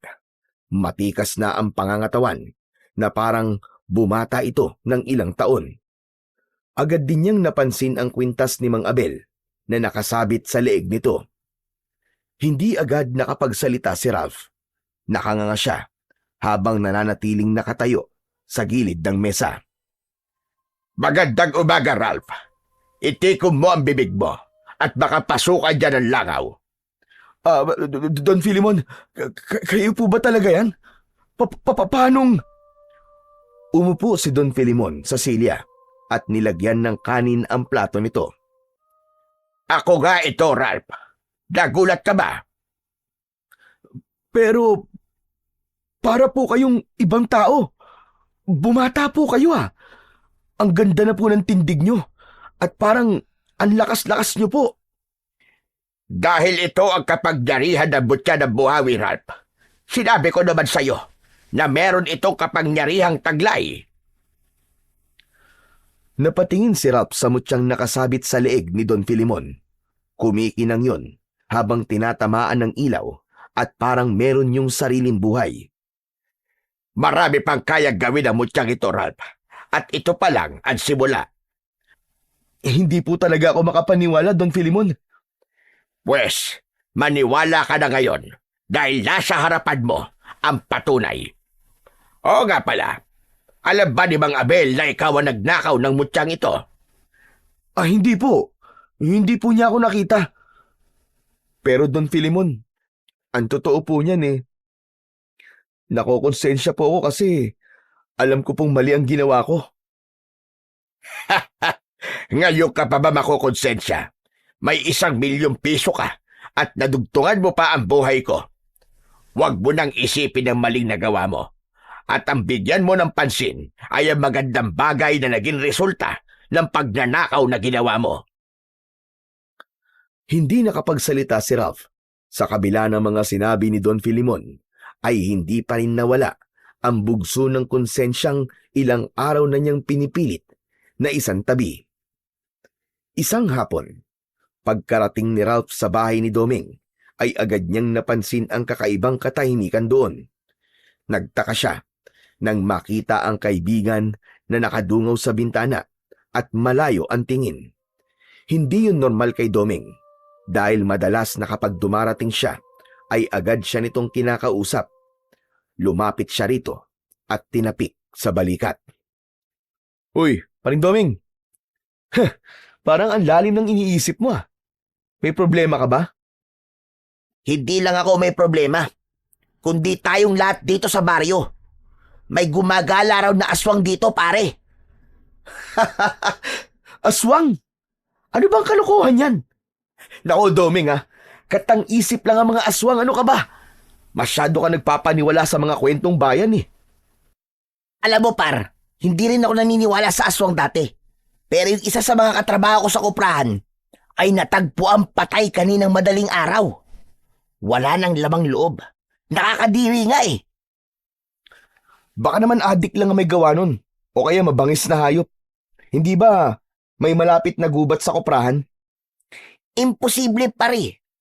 Wala namang adik dito sa atin Saka kung meron mang mabangis na hayop sa gubat, imposible na ganun kalala ang pagpatay na ginawa doon sa katrabaho ko. Abay, kung makikita mo lang, talagang karumal-dumal. Baka naman may baliw lang na gumagala dito. Ganyan naman talaga ang mga tao Kapag may patayan na hindi kayang ipaliwanag, iisipin na kagad na aswang ang may gawa, kahit hindi naman totoo mga aswang. Ralph, hindi lang yun. Yung buntis na anak ni Aling Gracia na si Emma, nakakita ron ng aswang na nasa ibabaw ng bubong. Mabuti na lang at nandun yung asawa ni Emma, kaya itinaboy yung aswang gamit ang buntot ng pagi. Napakamot sa ulo si Ralph, sabay iling. Ay nako, bahala ka nga, Doming. Basta hindi ako naniniwala sa mga aswang-aswang na yan. Saka wag mong tinatakot ng sarili mo sa mga bagay na hindi naman totoo. O sige na, magpapalit lang muna ako ng damit. Iniwanan na ni Ralph si Doming at pumasok sa kanyang silid. Hindi na niya inisip ang sinabi ni Doming tungkol sa aswang dahil para sa kanya ay pagsasayang lamang yon ng oras na bigyan ng pansin ang isang bagay o nilalang na kathang-isip lamang. Isang gabi, hindi makatulog si Ralph dahil patuloy siyang inuusig ng kanyang konsensya hanggang sa naisipan niyang uminom dahil naisip niya na madali siyang makakatulog kung may alak siya sa kanyang katawan. Lumabas siya sa kwarto at nakita niya si Doming sa sala na nakikinig ng isang drama sa luma nitong radyo. Doming, lalabas muna ako sandali ah. Bibili lang ako ng alak. Hindi kasi ako makatulog eh. Gusto ko palang uminom eh. Bakit hindi ka pa kanina bumili? Gabi na pare. Ngayon ko lang naisipang uminom eh. Parang kailangan ko lang ng konting pamparelax. Huwag ka nang lumabas pare. Baka nakakalimutan mo na yung gumagalang aswang dito sa baryo. Hindi ba may pinatay na naman daw kahapon? Aswang na naman. Hayaan mo, kapag nakita ko yung aswang na sinasabi mo, ay aayain ko pa siyang uminom. Ano ka ba, Ralph? Seryoso ko. Delikado sa labas ngayon. Hindi lang isa ang nagsasabi na nakita nila yung aswang. Kahit nga si Kapitan ay sinabihan ng mga tao na wag nang labas ng labas tuwing gabi. Dahil delikado nga. Relax lang par. Sandali lang naman ako eh. Bibili lang naman ako ng alak tapos uuwi na kagad. Wala nang nagawa si Doming nang tuluyan nang lumabas si Ralph sa bahay. Walang takot siyang naglakad kahit walang ilaw sa paligid at lahat ng bahay ay sarado na. Una niyang pinuntahan ang sari-sari store ni Aling Rosa, ngunit nagtaka siya dahil sarado na yon. Sunod na pinuntahan niya ang tindahan ni Mang Cardo, pero sarado na rin yon. Dalawang tindahan pa ang pinuntahan niya, ngunit sarado na rin yon ng ganung oras. Anak ng... Grabe naman! Mukhang natatakot na mga tao sa aswang ah. Ang aga ng magsarado ng mga tindahan. Napabuntong hininga si Ralph at nagdesisyon na lang siya na umuwi na. Sa paglalakad ni Ralph pauwi sa bahay ni Doming ay nakaramdam siya ng inis dahil wala siyang nabiling alak. Habang naglalakad ay napahinto siya nang may napansin siyang gumagalaw sa ibabaw ng bubong ng isang kubo. Sa una ay inisip niyang baka pusa lang yon, pero nang tignan niya yon ng matagal ay doon niya napagtanto na tila isa yung tao. Kinabahan si Ralph at naisip niya na baka isa yung magnanakaw. Kaya naman, hindi na siya nagdalawang isip na sigawan yon. Hoy! Bumaba ka dyan! Magnanakaw ka no! Lumingon ang nilalang kay Ralph. Napako siya sa kanyang kinatatayuan nang makita niya ang mapupulang mata ng naturang nilalang na parang nagliliwanag sa kadiliman. Biglang gumalaw ang nilalang. Tumalon yun mula sa bubong at agad yung tumakbo papunta kay Ralph. Doon lang natauhan si Ralph. Napasigaw siya at mabilis na tumalikod at tumakbo. Ang mga yabag ng nilalang sa likuran niya ay halos kasabay ng tunog ng kanyang sariling mga hakbang. Mabilis siyang lumingon at doon niya nakita ang nakakatakot na anyo ng nilalang na humahabol sa kanya. Meron yung malahalimaw na muka. May makakapal na balahibo. Matutulis ang mga kukunon at ang mga ngipin ay parang malalaking ngipin ng isang lagari. Sa itsura ng nilalang na yon ay sigurado siya na hindi siya nun bubuhayin sa oras na maabutan siya nito. Sa pagharap ni Ralph sa unahan ay nagulat siya nang mabangga niya si Mang Abel. Kahit paano ay nakakita siya ng pag-asa nang malaman na meron dong ibang tao bukod sa kanya. Napansin niya na may hawak na buntot ng pagi ang matandang albularyo. Mang Abel, tulungan niyo po ako! Hinahabol po ako ng halimaw! Nagtago si Ralph sa likod ni Mang Abel at nakita niya ang papalapit na halimaw. Huminto ito, ilang di pa lamang ang layo sa kanya. Walang takot na tinignan ni Mang Abel ang nilalang. Alis ka rito, demonyo ka! Kung inaakala mo natatakot ako sa kagaya mo ay nagkakamali ka. Marami na akong nakaharap na gaya mo. At gaya nila ay kayang-kaya rin kitang patayin. Galit na umangil ang nilalang habang nanlilisik ang mga mata. Ngunit hindi pa rin ito umalis. Doon na malakas na inihampas ni Mang Abel sa lupa ang buntot ng pagi. Doon na tumakbo palayo ang nilalang hanggang sa tuluyan na iyong nilamon ng kadiliman. Nangihinang napaluhod sa lupa si Ralph habang habol ang kanyang paghinga. Tagaktak ng pawis ang kanyang muka. Maya-maya pa ay tumayo siya at hinawakan ng isang kamay ni Mang Abel. Salamat po. Salamat, Mang Abel. Kung hindi ko po kayo nakita, baka patay na po ako ngayon. May kailangan tayong pag-usapan, Rap. Sumunod ka sa akin. Napakunot ang noo ni Rap. Bigla siyang nanlamig sa kaba at naisip niya na baka alam na nito na siya ang nagnakaw ng mutya ng buhawi. Bago pa siya makapagtanong, ay tumalikod na si Mang Abel at tahimik na naglakad paalis. Wala nang nagawa si Rap, kundi sundan ang matanda, habang ang kanyang isipan ay punong-puno ng pag-aalala tungkol sa bagay na pag-uusapan nila ng matandang albularyo. Maya-maya pa ay mas lalong kinabahan si Rap nang makita niya na patungo si Mang Abel sa bahay ni Doming. Hindi na nga siya nagkamali dahil huminto ito sa harap ng bahay ng kanyang kaibigan. Papasok na sana doon ang matanda, pero agad niya itong hinawakan sa braso. Mang Abel, sandali lang po. Bakit tayo nandito? Akala ko po ba'y kakausapin niyo ako? Oo nga. At dito tayo mag-uusap. May problema ba? Ano po kasi? Baka pwedeng doon na lang po tayo mag-usap sa kubo niyo. Bakit, Rap? Nahihiya ka ba na malaman ng kaibigan mo kung ano ang ginawa mo? Biglang natigilan si Ralph. Parang may malaking bato na bumagsak sa dibdib niya. Nanuyo ang lalamunan niya at hindi siya kagad nakasagot. Napatungo siya at mas lalong lumakas ang kutob niya na alam na nga ni Mang Abel na siya ang taong nagnakaw ng mutya nito. Tumalikod na si Mang Abel at hindi na ito napigilan ni Rap nang tuluyan na itong pumasok sa bahay ni Doming. Wala nang nagawa pa si Rap kundi sundan ang matandang albularyo sa loob. Pagpasok nila ay naroon pa rin si Doming sa sala. Napakunot ang noo nito nang makita si Mang Abel na pumasok. Aba, Mang Abel, ano pong ginagawa niyo rito? Pinatawag po ba kay ni Rap kasi magpapahilot siya? Doming, kung maaari sana pumasok ka muna sa kwarto mo. May pag-uusapan lang kami ni Mang Abel.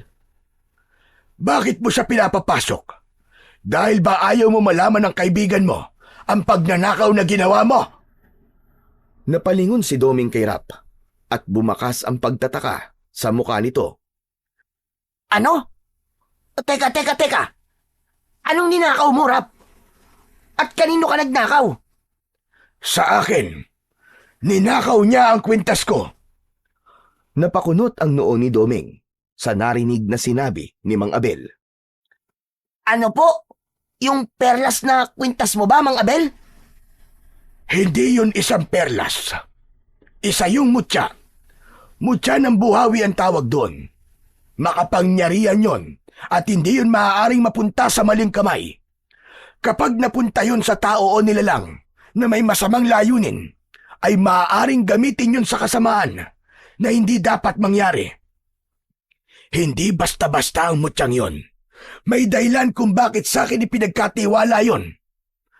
Ngayon, Rap, sagutin mo ang tanong ko. Nasaan ang mutya ng buhawi? Hindi nakasagot si Rap. Para siyang napako sa kanyang kinatatayuan at hindi niya magawang ibuka ang kanyang bibig. Para siyang naging pipi. Huwag mo nang subukan na tumanggi. Dahil nakita kita nung gabing ninakaw mo yon. Kahit nakatalikod ka, kilalang kilala kita. Naghintay lang talaga ako ng ilang araw. Dahil umasa ako na ibabalik mo yon sa akin. Napayuko si Rap. Hindi siya makatingin ng diretso kay Doming at lalong-lalo na kay Mang Abel. Para siyang batang nahuli sa isang kasalanan na ginawa nito. Ngunit alam niya na sa sandaling yon ay wala na siyang lusot at kailangan niya nang sabihin kay Mang Abel at kay Doming ang totoo. Nasaan na ang mutya ng buhawi, Rap? Sumagot ka! Mang Abel, wala po sa akin ng mutya eh. Inutusan lang po ko na nakawin po yun. Mang Abel, patawanin niyo ko. Napilitan lang ako eh. Sino nag-utos sa'yo na nakawin ang mutya ko? Si Don Pilimon po. Ang sabi niya, kailangan niya yon para madugtungan po ang buhay niya. Mang Abel, naawa po ko sa kanya eh. Kaya kahit alam ko pong mali ang pagnanakaw, yun po, ninakaw ko po yung mutya sa inyo. Don Filimon? Sino naman yon? Siya po yung matandang nakatira sa malaking bahay, sa dulo po ng baryo. Nanigas ang panga ni Mang Abel, at matiim itong tumingin kay Rap. Humakbang ito palapit sa kanya. Ikaw ang nagnakaw ng mutya ko, Rap. Kaya ikaw din ang kailangan gumawa ng paraan para maibalik yun sa akin. Kailangan maibalik mo sa akin ang mutya sa lalong madaling panahon. Matapos yun ay umalis na si Mang Abel. Kahit wala na ang matanda, ay ramdam pa rin ni Rap ang galit nito. Nang tumingin naman siya kay Doming, ay napailing ito. Alam niya na hindi nagustuhan ng kaibigan niya ang ginawa niyang yon. Bumalik ang katahimikan sa sala nang wala na si Mang Abel. Halos hindi makatingin ng diretso si Rap kay Doming dahil sa kahihiyan. Rap naman! Bakit mo nagawa yun? Alam mo bang kahit gaano kaliit o kawalang halaga ang isang bagay, pag dinakaw mo yun ay pagdanakaw pa rin. Hindi mo dapat ginawa yun lalo na kay Mang Abel. Oo, masungit siya, pero mabuti siyang tao. Marami na siya natulungan dito sa baryo dahil sa panggagamot niya. Pambihira ka naman, oo.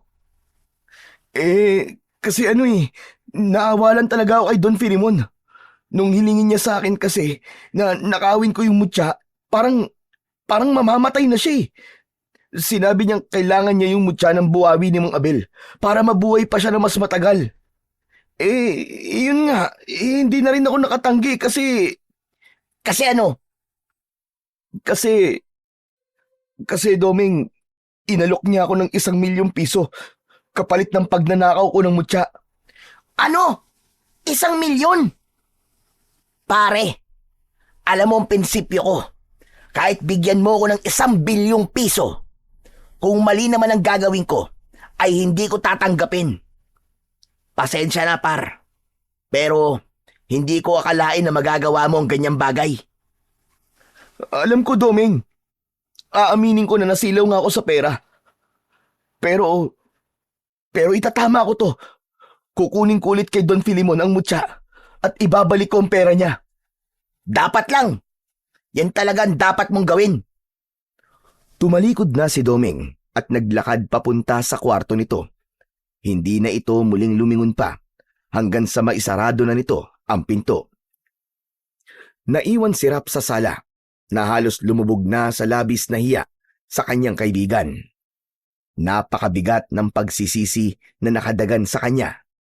Kaya naman, isang bagay lang ang nais niyang gawin at yun ay ang maibalik kay Mang Abel ang mutya nito. Nagtungo si Rap sa bahay ni Don Filimon nang umagang yon. Nadala ang bag kung saan nakalagay ang perang ibinayad nito sa kanya. Pagpasok niya sa sala, ay nagulat siya nang makita na naroon si Don Filimon. Nakaupo ito sa sopa habang may hawak na isang tasa ng kape. Magandang umaga po, Don Filimon. Ang aga niyo po yatang nagising ah. Sandali lang po. Magluluto na po ako ng almusal. Mabaya ka na magluto at busog pa naman ako. Ang mabuti pa ay magtimpla ka ng kape at sabayan mo ko rito. Tumango si Rap at nagtungo siya sa kusina. Agad siyang nagtimpla ng kape at pagkatapos ay bumalik siya sa sala. Umupo siya sa kabilang dulo ng sopa habang may hawak na isang tasa ng mainit na kape. Palihim na tinitignan ni Rap si Don Filimon. Napansin niya na hawak nito ang mutya ng buhawi at pinaglalaroan yon sa mga daliri nito. Isang malalim na paghinga ang pinakawalan ni Rap at nag-ipon siya ng lakas ng loob upang sabihin dito na kukunin niya na ang mutya at ibabalik na ang perang ibinayad nito sa kanya. Ngunit bago pa makapagsalita si Rap, ay naunahan na siya ni Don Filimon na magsalita. Alam mo, Rap, simula nang mapunta sa akin itong mutya ng buhawi, ay talagang bumalik na ang dati kong lakas. Akala ko talaga ay mamamatay na ako. Nakakatuwa lang na nagagawa ko na ulit ang mga bagay na hindi ko na nagagawa dati. Masaya po ako para sa inyo, Don Filimon. Kaya hindi ako papayag na mawala sa akin ang mutyang to. Kung sakali mang may magtangkang kunin ito sa akin, ay baka mapatay ko siya. Nanlamig ng gusto si Rap sa sinabing yon ni Don Filimon. Nawala bigla ang iniipon niyang lakas ng loob. Oo nga pala. Bakit mo pala dala yung bag na yan? Hindi ba diyan nakalagay ang perang ibinayad ko sa'yo? Ha? Palagi ko po itong daladala kasi natatakot po ako na baka mawala po ito. Isang kinakabahang ngiti ang pinakawalan ni Rap sa harap ni Don Filimon. Umiwas siya ng tingin sa matanda at inubos na niya ang kanyang kape. Napagtanto niya na walang saysay kung hihilingin niya kay Don Filimon na ibalik nito ang mutya sa kanya dahil sa mismong bibig na nito nanggaling na hindi ito papayag na mawala rito ang mutya ng buhawi. Mabigat ang pagakbang at bagsak ang balikat ni Rap nang pumasok siya sa bahay ni Doming ng hapon na yon. Naabutan niya ang kaibigang si Doming na kumakain ng nilagang kamote habang nakaupo sa bintana. Agad itong bumaba roon at lumapit sa kanya. O ano? Kumusta par? Nakuha mo na ba kay Don Filimon yung mutya ni Mang Abel?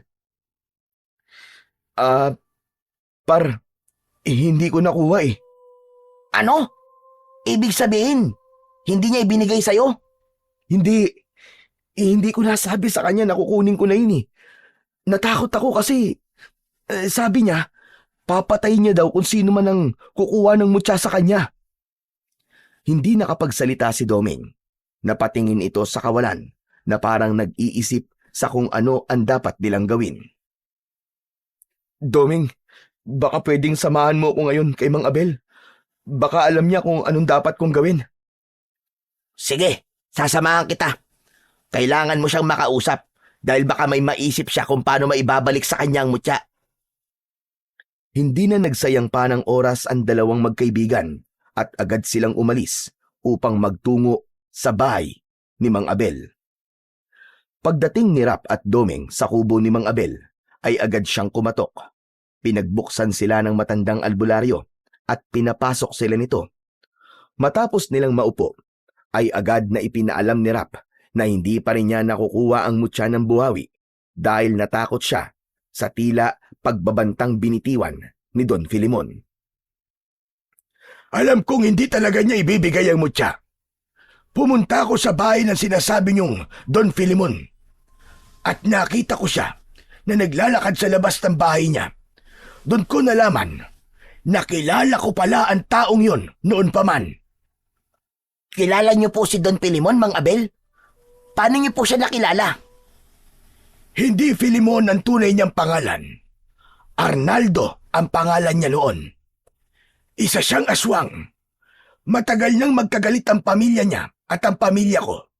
Dahil ang pamilya ko ay pamilya ng manunugis ng mga aswang. Ano? Aswang? Aswang po si Don Filimon? Tama ka, Rap. Ang mga tulad niya ay mas lalong lumalakas kapag nagkakaroon ng mutya ng buhawi. Tumatagal ang buhay nila. Kaya noon pa man ay gusto nang kunin ni Arnaldo o Don Filimon ang mutya ng buhawi sa akin. Malamang ay nalaman niya na nandito ako sa baryong ito, kaya nanirahan din siya rito. Kung ganun pala, si Don Filimon po ang aswang na gumagala ngayon dito sa baryo. Tama ka, Doming. At siya rin ang aswang na muntik nang umatake kay Rap nung isang gabi. Napalingon si Doming kay Rap habang nagtataka. Muntik ka na palang atakihin ng aswang, pare, ha? Oo. Pero iniligtas ako ni Mang Abel. Hindi ko na lang sasabi sa'yo kasi ang dami nang nangyari. Pero, Mang Abel, ano na po ang gagawin natin? Tumayo si Mang Abel mula sa pagkakaupo. Lumapit ito sa isang kahon na nakapatong sa maliit na lamesa. Binuksan nito yon at kinuha ang isang itak. Ang hawakan nun ay may ukit ng mga sinaunang simbolo. Ibinigay nito yon kay Rap at kahit nagtataka ay tinanggap niya pa rin ang itak. Mang Abel, ano pong gagawin ko sa itak na to? Kailangan mo pa rin kunin ang mutya kay Arnaldo. Habang tumatagal yon sa kanya, ay hindi mawawala ang panganib dito sa ating baryo. Marami siyang mapapatay na mga tao. At kapag nangyari yon, ay mas lalo pa siyang lalakas. At baka dumating ang panahon na mahirapan ka ng talunin siya. Ang itak naman na yan ay ginamit pa ng aking mga ninuno sa pakikipaglaban sa mga aswang. Ngayon ay ipagkakatiwala ko yan sa'yo upang gamitin para mabawi ang mutya ng buhawi. Mamayang gabi, susubukan ko pong kunin ang mutya kay Don Filimon. Nangangako po ako na maibabalik ko po ang mutya sa inyo, Mang Abel. Matapang na tumingin si Rap kay Mang Abel habang unti-unting nabubuo sa loob niya ang determinasyon na itama ang lahat ng kanyang pagkakamali. Kinagabihan, nagtungo si Rap sa bahay ni Don Filimon, dala ang itak na ipinahiram sa kanya ni Mang Abel. Madali siyang nakapasok sa gate dahil meron naman siyang susi para doon. Nang malaman niya na isang aswang pala si Don Filimon, ay mas lalong tumibay ang loob niya na babawi mula rito ang mutya ng buhawi. Hindi lang para kay Mang Abel, kundi para sa buong baryo.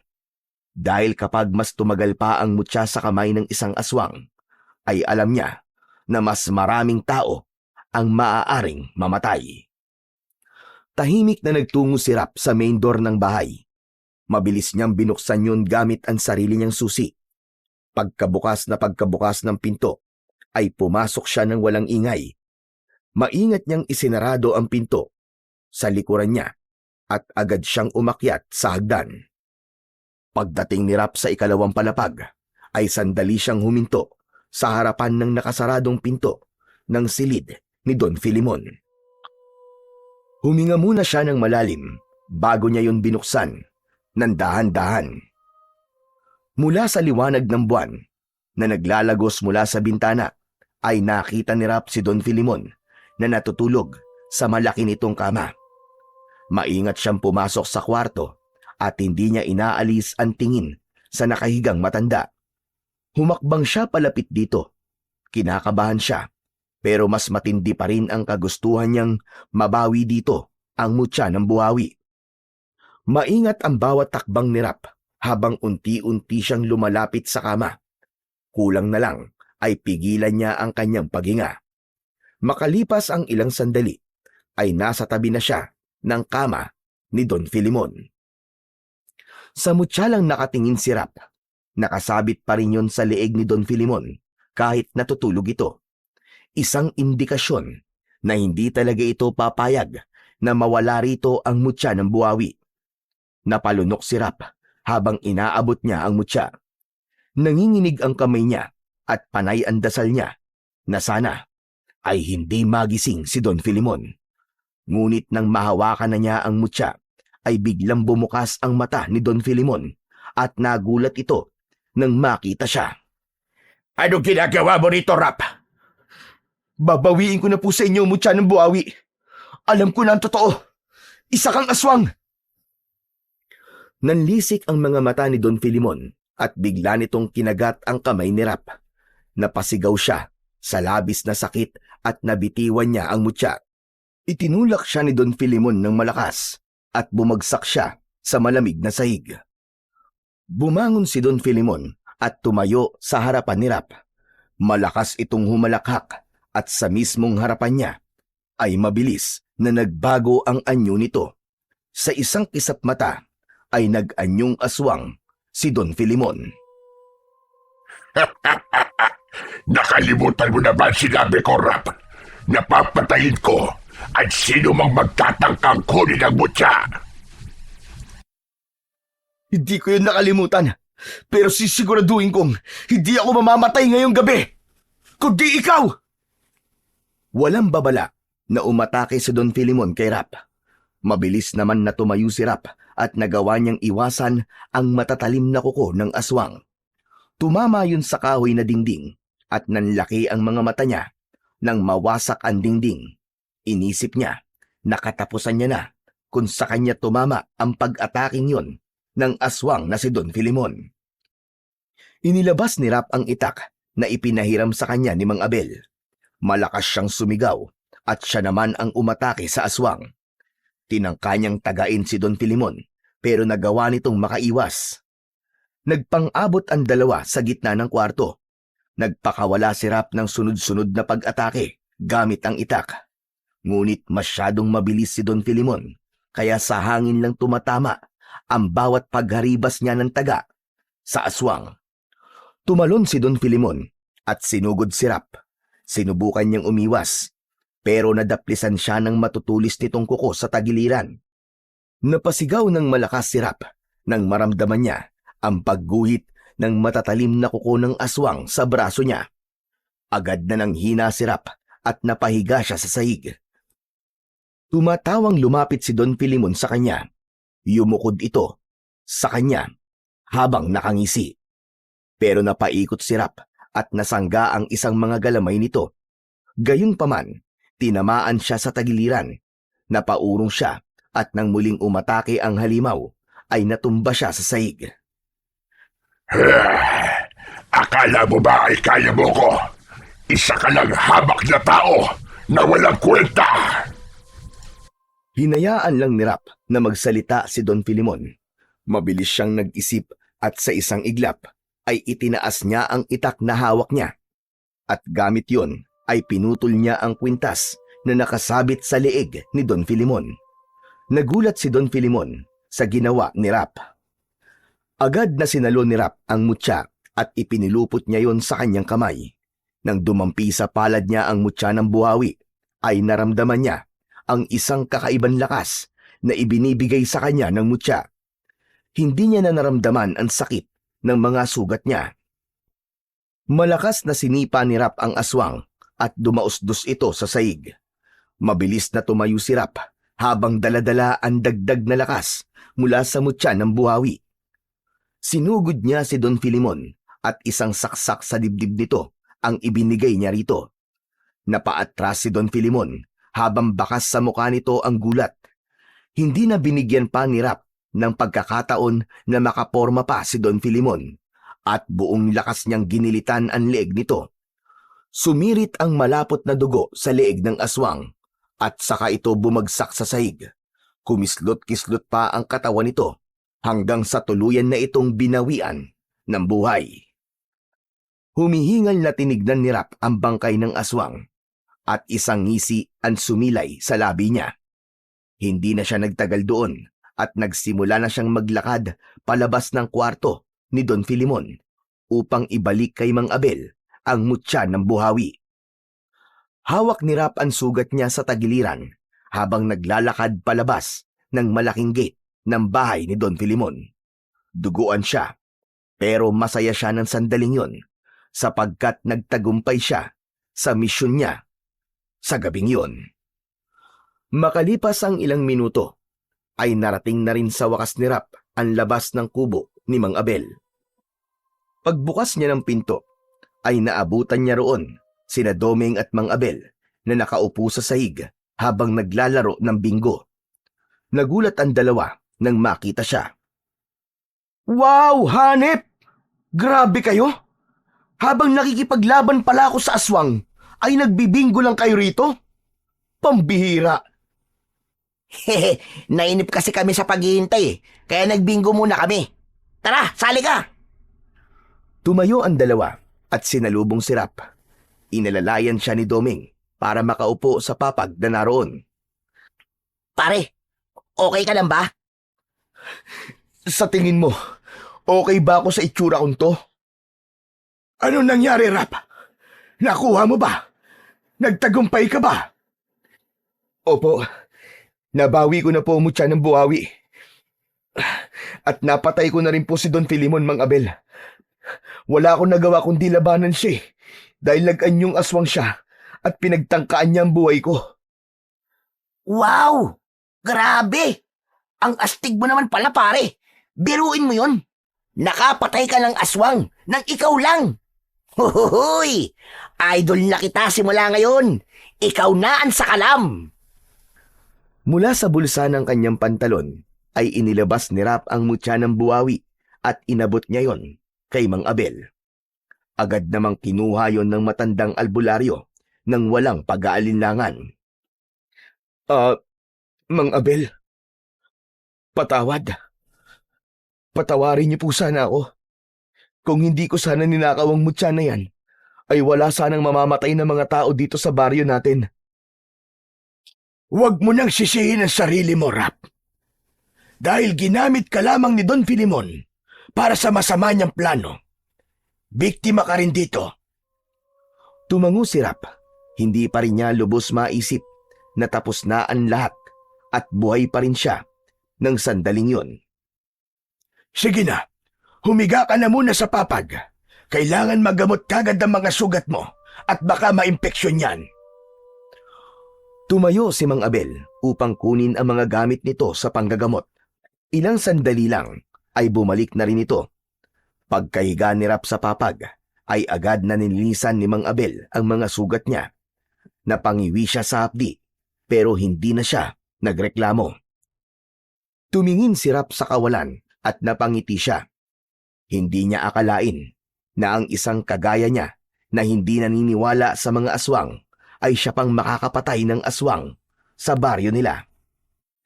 Simula noon ay muling bumalik ang kapayapaan at katahimikan sa baryo ni Rap. Ang 1,000,000 piso na ibinayad noon sa kanya ni Don Filimon ay itinulong niya sa mga pamilyang naulila ng mga naging biktima ng aswang. Kahit 1 sentimo ay walang kinuha si Rap sa pera na yon. Makalipas ang ilang buwan, ay kinausap si Rap ni Mang Abel at inalok siya nito na tutulungan siya nitong sanayin sa pakikipaglaban sa mga aswang dahil nangangailangan ng baryo nila ng isang mandirigma na handang protektahan ng mga tao roon kung sakaling muling umatake ang mga kampon ng kadiliman. Sinabi rin ni Mang Abel na nais nitong maging karapat-dapat si Rap upang sa takdang panahon ay maipagkakatiwala nito ang mutya ng buhawi sa kanya. Buong puso namang tinanggap ni Rap ang alok na yon ni Mang Abel. Alam niya na ang pagkakapatay niya sa aswang na si Don Filimon ay simula pa lang ng pakikipaglaban niya sa aswang at kailangan niyang maging masanda sa mga susunod pa niyang laban. At ipinangako niya sa sarili niya na gagawin niya ang lahat upang ipagtanggol ang lahat sa baryo nila nang walang halong pag-iimbot at buong tapang laban sa mga kampon ng kadiliman.